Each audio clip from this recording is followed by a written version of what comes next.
क्या आपने कभी सोचा है कि जब आप किसी चीज को कैलकुलेट करने बैठते हैं तो आप कितनी प्रोसेसिंग पावर का इस्तेमाल करते हैं? और अगर पृथ्वी के सभी 7 अरब लोग उसी चीज को एक साथ कैलकुलेट करें तो उनकी प्रोसेसिंग पावर कितनी होगी? क्या वे सुपर कंप्यूटर को पीछे छोड़ पाएंगे? इतना ही नहीं, अगर आज तक पृथ्वी पर जन्मे सभी मनुष्य करीब 100 अरब एक साथ अपने दिमाग की प्रोसेसिंग पावर का उपयोग करें तो क्या वे एक सेकंड में कोई भी कैलकुलेशन कर सकते हैं? क्या वे किसी हाई पावर सुपर कंप्यूटर या क्वांटम कंप्यूटर को मात दे सकते हैं? अगर हम भविष्य में पूरी सूर्य की ऊर्जा का उपयोग करना सीख जाए और उससे एक कंप्यूटर बनाएं, तो उसकी प्रोसेसिंग पावर कितनी होगी? क्या हम उससे तभी पर हर चीज को किसी गेम की तरह सिमुलेट कर पाएंगे? इन सभी बातों को जानने के लिए आपको यह वीडियो पूरा देखना होगा, जिसमें मैं आपको आपके दिमाग, कंप्यूटर, सुपर कंप्यूटर, सूर्य और पूरी आकाश गंगा की प्रोसेसिंग पावर दिखाऊंगा। और साथ में हम यह भी जानेंगे कि भविष्य में अगर हम टाइप 2 और टाइप 3 सिविलाइजेशन बन जाए तो आज के कंप्यूटर कितने एडवांस होंगे और किस तरह उन ऑर्डर्स को सॉल्व करेंगे जिन्हें आज के सुपर कंप्यूटर लाखों सालों में भी सॉल्व नहीं कर सकते। जब भी हम किसी कंप्यूटर की प्रोसेसिंग पावर को एनालाइज करते हैं तो उसे फ्लॉप्स में नापते हैं। यहाँ एक नंबर है 5.12, दूसरा 500 करोड़, तीसरा 625 और चौथा 0.078। अब इनमें कुछ नंबर बहुत छोटे हैं तो कम स्पेस लेंगे और जो बहुत बड़े हैं वे ज्यादा। खास तौर पर दूसरे और चौथे नंबर में बहुत सारे जीरो दोहराए गए हैं जो किसी खास काम के नहीं हैं। हम इन्हें मिनिमाइज फॉर्म में लिखकर अपनी स्पेस और कंप्यूटर मेमोरी को बचा सकते हैं। अब हम नंबर को एक फॉर्मेट में लिखेंगे जिससे यह सभी नंबर सेम डिजिट और सेम साइज के हो जाएंगे। कंप्यूटर भी इसी तरह नंबर को स्टोर करता है, जिससे हम बहुत सारा डेटा और प्रोसेसर रिसोर्स बचा पाते हैं। कंप्यूटर हमारी तरह दशमलव में नंबर नहीं लिखता, इसलिए वह बाइनरी नोटेशन का इस्तेमाल करता है। बाइनरी फॉर्मेट में यह नंबर 50 बिट मेमोरी में स्टोर होते हैं, जिन्हें फ्लोटिंग पॉइंट नंबर कहा जाता है। इसमें पहला बिट साइन बिट होता है जो बताता है कि नंबर पॉजिटिव है या नेगेटिव।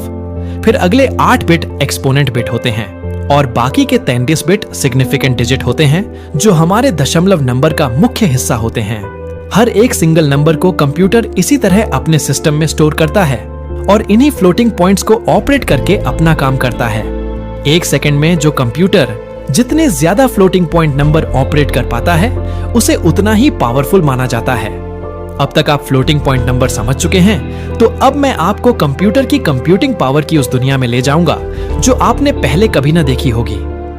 जब आप इन दो नंबर को पेन और पेपर से मल्टीप्लाई करते हैं तो आप लगभग 0.5 ओएन प्रति सेकंड की गति से काम करते हैं, जबकि वही काम दिमाग एडिशन के मामले में 1 ओएन प्रति सेकंड की गति से करता है।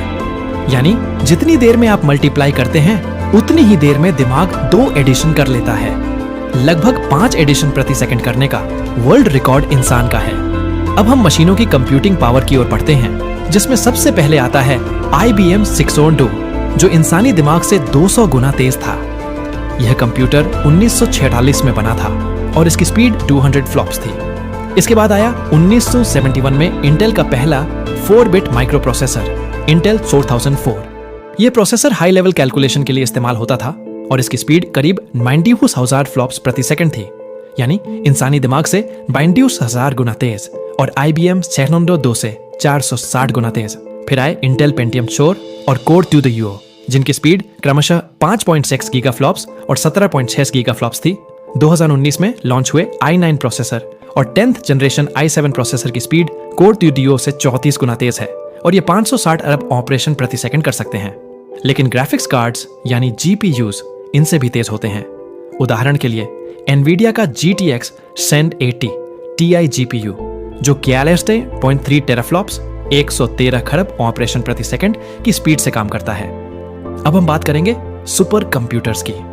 मान लीजिए आप पूरी पृथ्वी पर 7 अरब इंसानों को एक साथ सिमुलेट करना चाहते हैं, तो आपको 257.6 x 10 स्क्वायर स्वरो टावर फ्लॉप्स की जरूरत होगी, जो कि अब तक के सबसे तेज सुपर कंप्यूटर से भी 1.5 अरब गुना ज्यादा है। अगर हर इंसान के दिमाग की कंप्यूटिंग पावर को मिलाया जाए तो वह करीब 100.4 x 10 वो से 27 फ्लॉप्स बनेगी।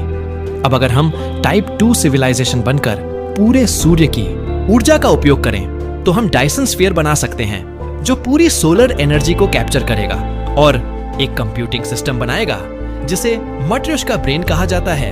इसकी पावर होगी सेड्रू एक्स 10 ब्रूसन 48 फ्लॉप्स, यानी 1 सेकंड में इतने ऑपरेशन। यह सिस्टम आज के किसी भी सुपर कंप्यूटर से 20 ट्रिलियन गुना तेज होगा।